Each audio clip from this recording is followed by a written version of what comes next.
Matapos mag-viral ang ibang ugali na mayroon si Daniel Padilla ay maraming na-turn off sa aktor, maraming ayaw ang ugali ng aktor lalo na't sa pagtrato nito dati kay Catherine Bernardo. Ayon sa mga komento ng netizens, mas mabait talaga si Alden Richard on cam at off cam, talagang makikita mo ang pagiging merespeto at gentleman nito, hindi lang sa camera mo ito makikita na tumutulong dahil kahit off cam ay palagi siyang tumutulong sa mga charity at iba pa. Kaya't ating malalaman na maraming may boto kay Alden Richard kumpara kay Daniel dahil si Daniel ay mayabang daw. Kahit si Catherine ay napapasaya ni Alden Richard kahit sa simpleng bagay, mas lalong naging masaya ang dalawa ngayong hiwalay na sila ni Daniel, mas nagagawa na ni Catherine ang mga bagay na hindi niya noon nagagawa noong sila pa ni Daniel. At si Alden ay nirerespeto naman si Daniel at walang kibo si Alden kapag ang pinag-uusapan ang break-up ni Catherine at Daniel.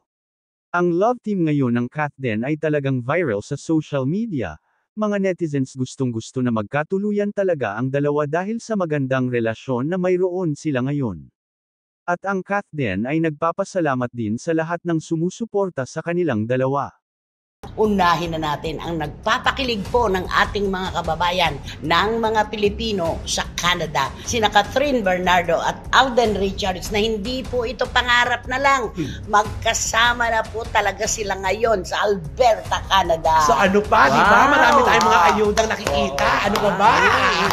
Alam mo, usok-usok pa naman sa Canada, no? Kasi nagsushow kami dyan, palipat-lipat, no? Talagang nag-road trip talaga. Wari galing ng Winnipeg, pupunta ng Calgary, pupunta ng Edmonton, o kaya from Winnipeg to Edmonton or to, going to Saskatoon. Talagang matitiyaga po ang mga Pilipino makita lang ang mga paborito nilang artista. Ay, naku. Sa totoo lang. Sa ganitong pagkakataon na makikilala na ni Alden at ni Catherine ang kanilang mga sarili. Oo. Ano ibig mo sabihin doon? Ay, syempre, pag araw-araw kayo magkasama, syempre, nandito na yung makikila. Lalo magiging malapit sila sa isa't isa. At saka diba, yung pagtatrabaho ng magkasama, hindi nga ba't merong mga bigla lang na de-develop? May dating karelasyon na iniiwanan, pinagpapalit sa bago na na-discover niyang mahal niya. Tama!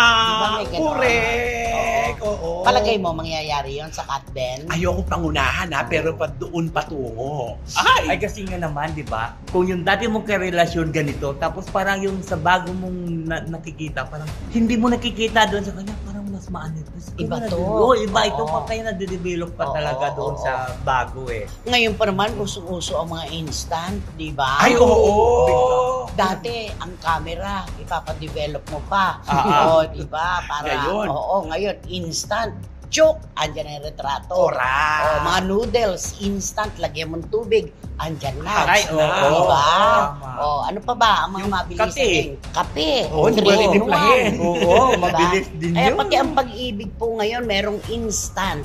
Diba? At lalong-lalo na ang mga etong balita natin kasi isang picture lang, alamin na kagad kung anong nangyayari, kung nasan man sila. At saka hindi po sila nagdadamot. At hindi na ito basta pangarap lang. Yung kahilingan po ng kanilang mga tagahanga, ang mga Kathden, ang mga magic group. Ito na po yun. Talaga rin naman, grabe. Tuloy na po ang ligaya. At kailangan nilang tapusin ang pelikulang to na ipapalabas na sa November. Naku, abangan po natin. November yun. Bago mag-Metro Manila Film Festival. Yes.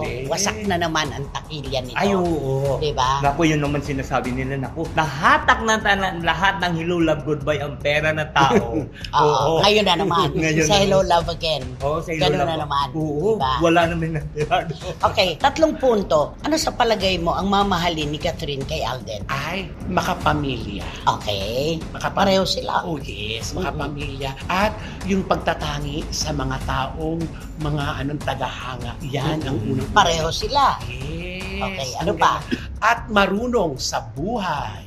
Pareho din sila. Dahil nagnenegosyo na rin si Catherine. Alam mo lahat ang sinabi diba? ko na kay Catherine din. Babaeng version ni Alden. Correct. Diba? Ikaw, sa palagay mo, ano naman ang 3 katangian ni Catherine na magugustuhan ni Alden? Siyempre, una-una yung maalalahanin, maalaga. Okay. At saka tutok sa trabaho. Okay. Isa pa. Kulang pa na isa. Ako naman, maalalahanin, maalaga at tutok sa trabaho. Ano pa? At saka siyempre, yung talagang Ano? Ginapos. ginapos. Ginapos. Ginapos ka ng isa. Isa na lang. Kaya mo Isa na yan. lang, oo. Ay, siyempre yung na maano sa... nandun na yun eh. Matanaw yung pamilya, na utang na matanaw ng utang na loob. loob. Mapagmahal sila pareho sa pamilya. Diba? Correct. Sadya po talaga na kung minsan may mga taong pinagdidikit ang kapalaran na nananalamin sa isa't isa. No? Totoo. At kapag nanalamin ka sa kapwa mo, di ba sabi ng mami ko, kapag ako nakipagrelasyon, ang dapat kong makita yung katulad ng nanay ko. Di ba may Yes! ganon? Oo. May ganon, di Meron ng ba? pamantayan sa paghahanap ng mga Siyempre. At maaaring si Catherine ay ganon kay Alden. Oo. At Diba? isama na rin natin si Mami Min. Alden Kasi Richard nakikita namin niya sa na fast talk itong ang lalaki. tutuong Oo. status nila ni Ang Catherine nga Bernardo. mahal niya sa pamilya. Tito Boy nagulat sa mga Talagang sinabi ano ni Alden na may nagkakaroon pag-asa sila na ng talaga mga siya kay Catherine punto at na talagang nililigawan na niya nasa ito. gitna, nagkikita. Hindi akalain diba? ni Kaya Tito Boy kung na mauuwi aaminin man ni ito Alden sa ito isang sa kanya. napakagandang Kaya relasyon. laking gulat lahat ng naroon sa show lalo na si Tito Boy. Sana Kung nga, gusto diba? mo malaman At ang ang mga pangyayari, Pilipino po sa panoorin mo Canada, ng buo ito. panay ang tawag sa Kita namin si Alden kasama mo dyan. Do you see your lucky charm? Very supportive ni Alden sa akin. At saka sa Canada, meron siya sa Calgary, di ba? Tapos meron siya sa Toronto. Pero yung mga location, sadya po siguro itinago muna dahil mahirap na, di ba? Kukuyugin sila doon. At saka mas maganda sabay-sabay po tayo mamangha sa mga sceneries ng kanilang Petrustina. Tama. Ay, nako, ang Alberta. Number one. Kapag sila'y nagpunta ng Banff at ng Lake Louise, mga Jasper, ang mga pinagmamalaking lugar sa Canada, kompleto na lalo silang mai-inlove sa isa't isa. Naku, Diba? ang ganda niya. Kasi ang mga lugar na ito, para bang kinunan mo ng picture at inilagay mo sa postcard. Ayo, Ganun. kakaiba pala. Iba ang Canada talaga. Napakayaman sa ng tanawin. Na bagay sa dalawang taong hindi pa bumubuhos ng pagmamahal. Pero maaari ngayon magbuhusan na. Dito nagsising nila. Ano kaya ang takbo ng kwento ng Hello Love Again? Naku Guilty or not guilty? maayaw nga Just nila drive magbigay, ng pero ako, pangunahan natin. Sir, Guilty or mukhang not ito guilty? matured roads na. Nagsinungaling sa high. Baka magkaroon na ito ng Not guilty. scene. Guilty At or not nakikiusap guilty? May yung mga nakahalikan taga-Amerika po, na baka naman daw po pwedeng Guilty doon or not naman sa guilty? susunod. Ng bluff, Hello ng Love buzzer. Again and Again. Guilty or not Sa guilty? Amerika Ng ghost ng naman. babae. Naku, baka pwede naman ikutin nila ang buong Guilty or not pelikula guilty? ito. Aba, Yes. yung part 3 pa pala lamang. Sana, no? Not guilty? Kasi Guilty or sigurado not naman na sa guilty? takilya ito eh, Gumamit ng diba? dating Kantahan mo si Not Alden at saka si Sweet Catherine or sa bitter? napakagandang pangyayari Love ito sa or buhay ng career? kanilang mga tagahanga. Ay, di ka kantaan ko sila na. I'm your Ready to mingle. Lights on or lights off?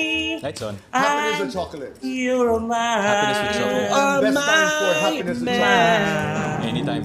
Complete the statement. Ah, Laban lang. ito na. The power of Laban lang love. para Yan, sa si mga Celine bagay Dion. na mahal Magaling mo na at ngayon. sa buhay mo. Sa kanyang stiff sickness. Oh. The whispers in the morning. Yun yun eh.